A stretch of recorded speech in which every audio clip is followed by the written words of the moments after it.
Bueno, vamos a hablar lo que es de vías urinarias. Altas no vamos a hablar porque ya han visto con el doctor Santander, han visto también lo que es riñón, pelvis, uréter, ¿no? De todas formas, el uréter es la continuación de la pelvis renal, ¿no?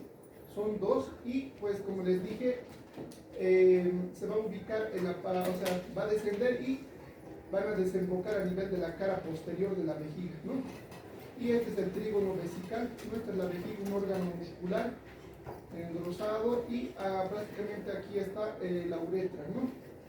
En las mujeres no hay, pero en los varones acá al lado está la glándula prostática, ¿verdad? Entonces, esa es la conformación anatómica. Histológicamente, esto es el epitelio transicional, ¿no? Está constituido de células cúbicas, planas, que van cambiando de forma, por eso se llama transicional, van cambiando de cúbicas, planas y a veces incluso cilíndricas, ¿no? Tienen una forma de cúpula. Estas, las de más abajo, se llaman células basales, ¿no? Estas otras son las células intermedias y estas son las células superficiales. Estas células superficiales tienen forma de paraguas, ¿no? Que van en la superficie delimitando. Un epitelio normal puede contener hasta 4 a 6 filas de células, ¿no? Cuando estamos hablando de un cáncer, ya podemos decir que este epitelio va aumentando de tamaño, de espesor y configuración, ¿no? Y hay pérdida de la arquitectura. Esta es una arquitectura normal. Cuando hay cáncer, este epitelio transicional tiene células atípicas. Acá estamos viendo, por ejemplo, un epitelio normal, acá, ¿no? De células cúbicas planas con todos sus estratos, y acá estamos viendo ya un epitelio transicional alargada ya con metaplasia, con cambios metaplásicos, ¿no? Entonces acá se ve mejor el esquema, las células basales, las células intermedias y las células superficiales en forma de paraguas, ¿no? Son estas tres estructuras celulares las que constituyen el epitelio transicional. Este es un corte del uréter, ¿no? Este es un corte transversal de la uretra, del uréter, perdón. Y acá podemos ver que está tapizado por un epitelio transicional, ¿no? En forma de estrella. Esa es la característica. Y el resto de acá tiene una pared muscular engrosada, ¿no? De músculo transicional, longitudinal, circular y una serosa externa, ¿no? Ahora, en cuanto a lo que es el uréter, jóvenes, puede haber malformaciones. Por ejemplo, el uréter bífido o uréter doble, ¿no? Que pueden ser completos o pueden ser incompletos. Cuando son completos, tienen su propia desembocadura, ¿no? O sea, se origina de la pelvis renal y puede desembocar por su propio conducto a la vejiga. Cuando es incompleta, esto puede anastomosarse en algún punto con el otro uréter, ¿verdad? Entonces, hay dos tipos de uréter doble, ¿no? O también llamado bífido, puede ser el completo o el incompleto. También puede haber obstrucciones del uréter y eso puede ser por tumores, ¿no? Puede haber una displasia fibrosa en la mucosa del uréter o un pólipo que obstaculice, ¿no? Y esto lógicamente va a hacer de que el riñón cambie de forma, ¿no? Los divertículos son protrusiones saculares, ¿no? Que se forman como chinchones en el trayecto del uréter. Y esto, como se adelgaza tanto la pared, en algún momento puede llegarse a romper y puede causar pues una peritonitis, ¿no? Entonces acá estamos viendo, son de dos tipos, ¿no? Los uréteres bífidos o dobles pueden ser completos o incompletos. Los completos tienen su propia desembocadura, los incompletos hacen anastomosis en algún punto del uréter primario. Ahora, bueno, estas son las obstrucciones en la unión, ¿no? Urétero-pélvica. Entonces, en la unión de lo que es el uréter con la vejiga puede haber, les dije, malformaciones, puede haber estenosis o puede haber masas, ¿no? Que haya una hiperplasia, por ejemplo, del músculo y haga una obstrucción. Entonces, estas anomalías del músculo puede haber una excrescencia del músculo del estroma que pueda obstaculizar, ¿no? O también puede haber compresiones congénitas de arterias renales. Cualquiera sea el caso, va a causar una obstrucción en la vía, ¿no? y lógicamente como complicación vamos a tener la hidronefrosis del riñón, que es la dilatación de la pelvis renal y de los cálices mayores y menores, ¿no? Que acá están viendo, son como dedos que se van dilatando. A medida que vaya pasando el tiempo, esto se va dilatando más y el riñón se va atrofiando hasta que acaba como una bolsa, ¿no?, de líquido, como un quiste. Esta es otra malformación que podemos observar, ya sea en la vejiga o en el uréter. Se llaman divertículos. ¿Qué hemos dicho que son los divertículos? Son excrescencias saculares del órgano, en este caso de la vejiga. Entonces, a partir de la mucosa va a haber un prolapso, ¿no?, sacular, que va a atravesar totalmente la muscular y se va a prolongar, ¿no?, como un pseudoquiste. Entonces, este divertículo en algún momento puede llegarse a romper y puede causar perforación, ¿no? Y lógicamente la orina se va a vertir hacia el exterior y puede causar peritonitis, ¿no? Entonces, igual son de sumo cuidado esto. Y el diagnóstico se lo hace por pielografía, ¿no? O sea, se hace y se inyecta un contraste y puede marcarse, digamos, si hay anomalías, malformaciones en la vía, en el tracto urinario inferior. Ya, entonces es la forma ideal de hacer el diagnóstico en estos casos. Luego vamos a ver el proceso inflamatorio. Puede haber inflamación de la uretra, del uréter, perdón, y pueden ser de tipo folicular. Entonces, cuando hablamos de folicular, estamos hablando de un agregado de linfocitos que se acumulan y forman como bolitas, eso se llaman folículos, que pueden estar en la lámina propia de la mucosa, tanto del uréter como de la vejiga, ¿no? En algunos casos pueden causar degeneraciones quísticas, como estamos viendo acá, ¿no?, que no son neoplasias malignas, sino son infecciones proliferativas de aspecto quístico, ¿no?, o membranoso también pueden ser en forma de placas. Los tumores benignos del uréter podemos encontrar aquí, por ejemplo, al pólipo fibroepitelial, que es como un dedito, ¿no? Es una excrescencia polipoide que puede ser en forma de un árbol, de un hongo o de un dedo, ¿no? Esto se llama pólipo, ¿no? Esto nosotros, ¿dónde vamos a ver? Con la cistoscopía. La cistoscopía es meter un tubito por la uretra, llegar a la vejiga, y en la vejiga o en el uréter se puede ver cuál es la causa, ¿no? Puede causar obstrucción también. Entonces, si es una excrescencia, hay que tomar biopsia, ¿no? Hay que retirar el pólipo, y una vez que retiras el pólipo hay que mandar anatomía patológica. ¿Para qué? Para que te confirme si es una neoplasia benigna o maligna. Si es un simple pólipo, no hay problema, porque seguramente ya no va a volver a crecer, ¿no? Entonces, las causas de lesiones obstructivas de las vías urinarias bajas, que lógicamente van a tener connotación en las altas, pueden ser externas o internas, ¿no? Las intrínsecas pueden ser, por ejemplo, por cálculos. Estas formaciones de cálculos pueden ser en el trayecto o en la vejiga, y lógicamente van a causar lesiones obstructivas. Las estenosis, esas estenosis son malformaciones de las válvulas, ¿no? Los tumores, ¿no?, las neoplasias malignas, que pueden ser benignas o malignas, que pueden causar justo obstrucción en la desembocadura. Los coágulos de sangre, muchas veces hay hemorragia, sangrado, que pueden ser causados por cálculos o por trauma, o incluso en la instalación de sonda, ¿no? Se ha visto casos que han instalado sonda y han lesionado la mucosa, ha sangrado y se han formado coágulos. Estos coágulos de sangre también pueden causar obstrucciones, por ejemplo, ¿no? O puede ser neurógena. La neurógena es cuando, por ejemplo, hay una hemorragia cerebral y lógicamente el sistema autónomo se contrae y lógicamente va a haber una contracción de los esfínteres y va a haber retención urinaria. Es por esa razón que a los pacientes que sufren accidente vascular cerebral se les debe instalar una sonda vesical, ¿no? Para que no haya obstrucción y puedan entonces eliminar o poder tener una circulación normal de la diuresis, ¿no?, en este caso.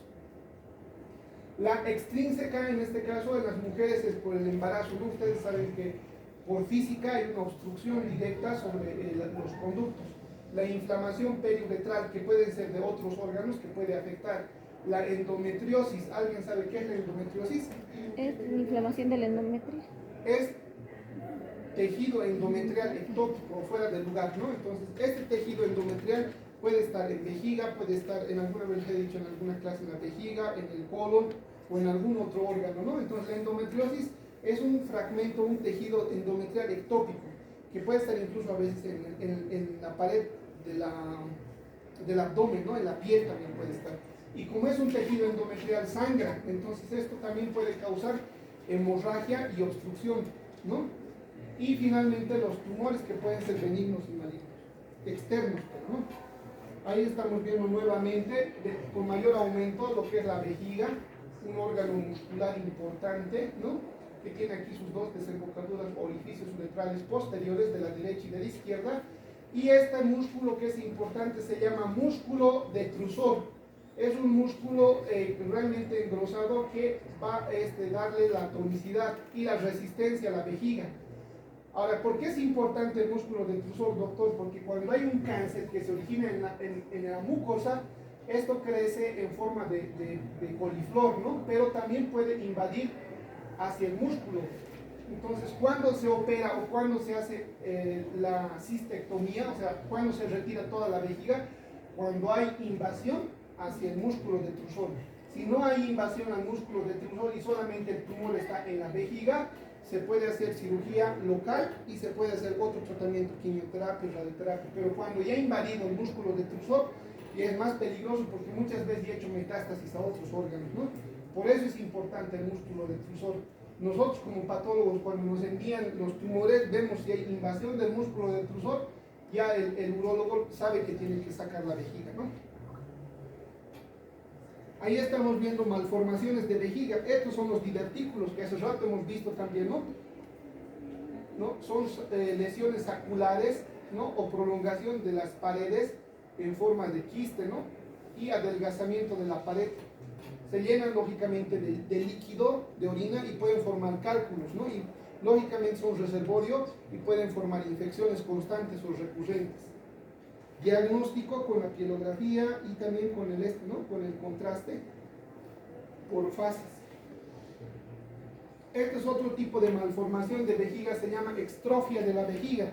Esto ocurre en el recién nacido, ¿no? ¿Qué pasa? Que la pared, la pared anterior de los rectos no se forma correctamente, entonces hay una apertura, ¿no? Y a través de eso entonces hay una protrusión de la vejiga, ¿no?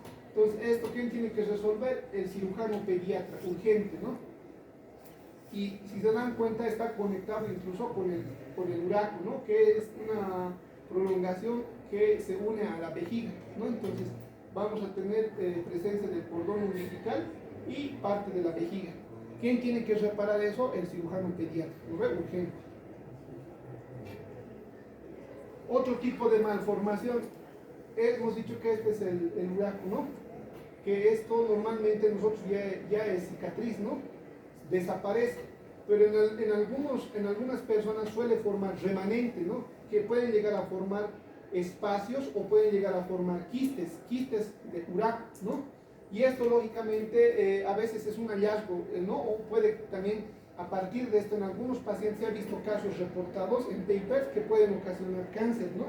Entonces, si hay un remanente o hay un vestigio o si hay presencia de quistes, hay que estudiarlo o hay que operar y hay que sacar el resto para ver, ¿no? Descartar la posibilidad de una lesión neoplástica maligna.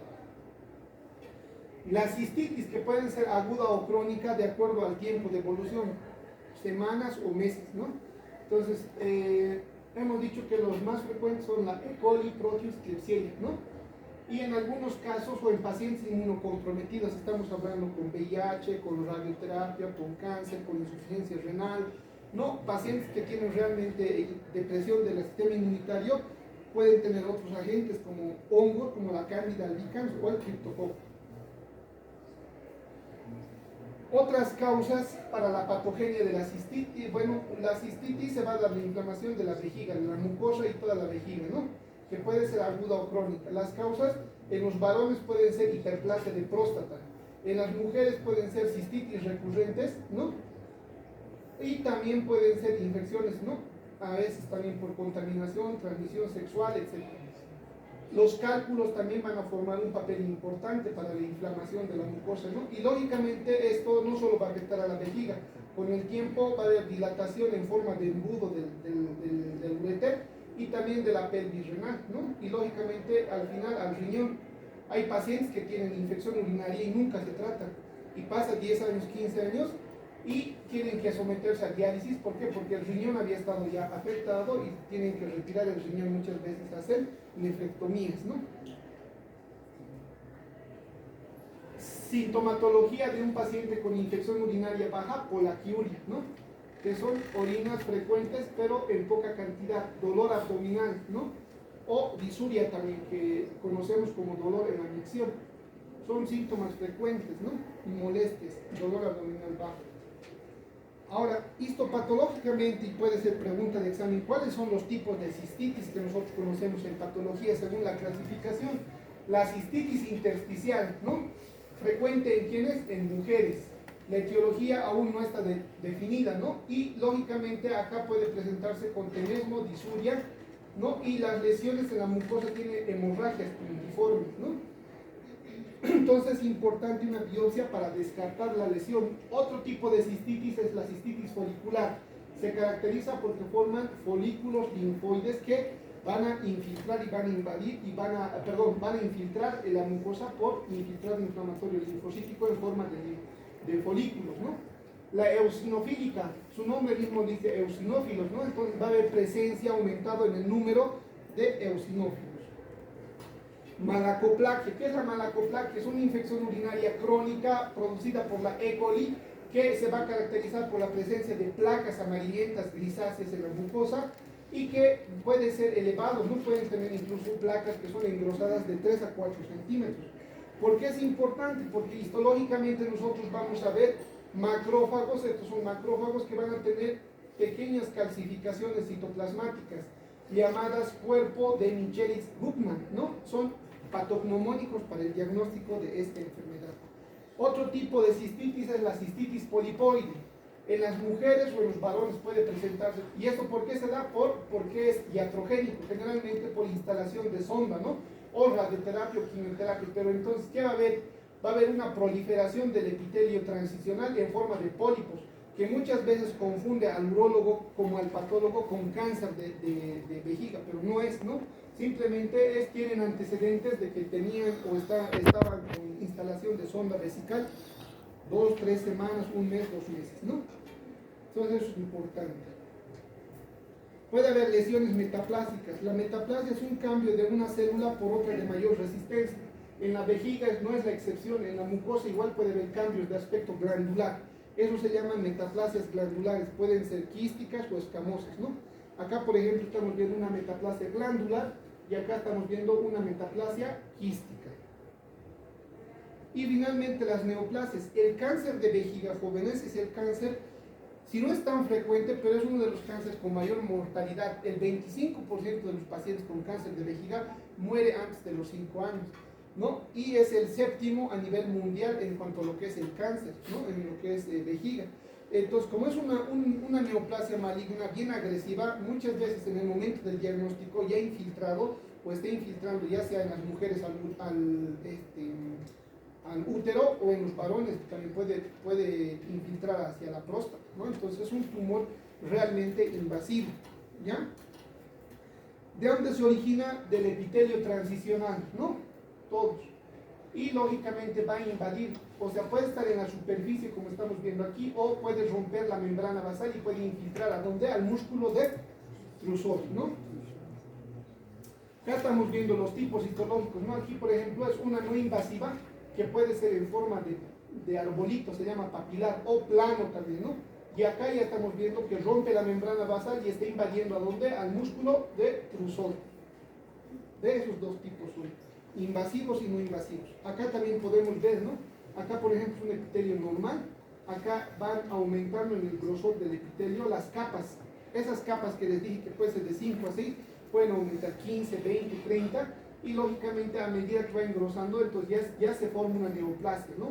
Y puede formarse ramificaciones. Estas son ramificaciones como arbolitos. Eso se llama carcinoma urotelial transicional de tipo papilar.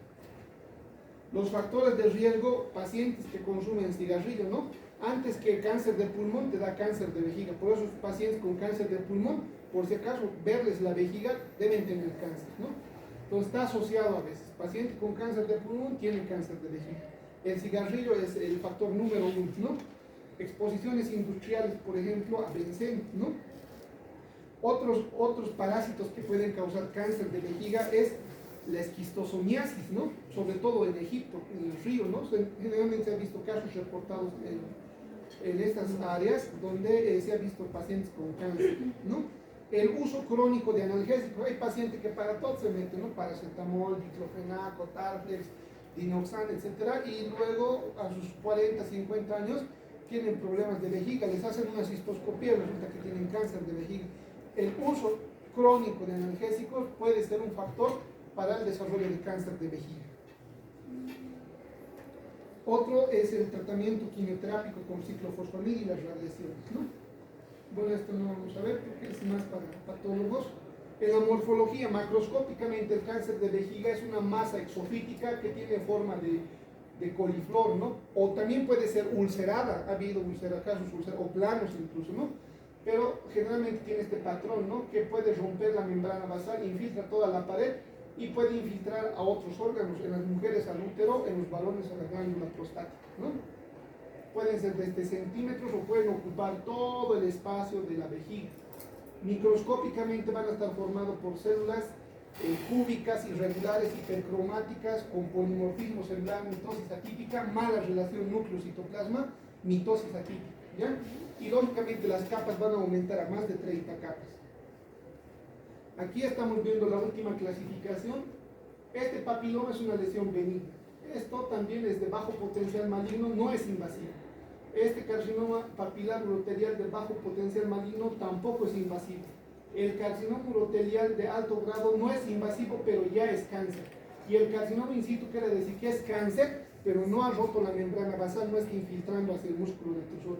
Pero cuando ya vemos que el músculo detrusor está comprometido, hablamos de carcinoma urotelial invasivo. Ahí tenemos un papiloma que a veces te asusta, ¿no? Si ves en la cistoscopía esto, dice, doctor, esto para mí es cáncer. A ver, véamelo por favor la biopsia si no está infiltrando el músculo detrusor. Pero es una lesión benigna de tipo papilar, es un papiloma.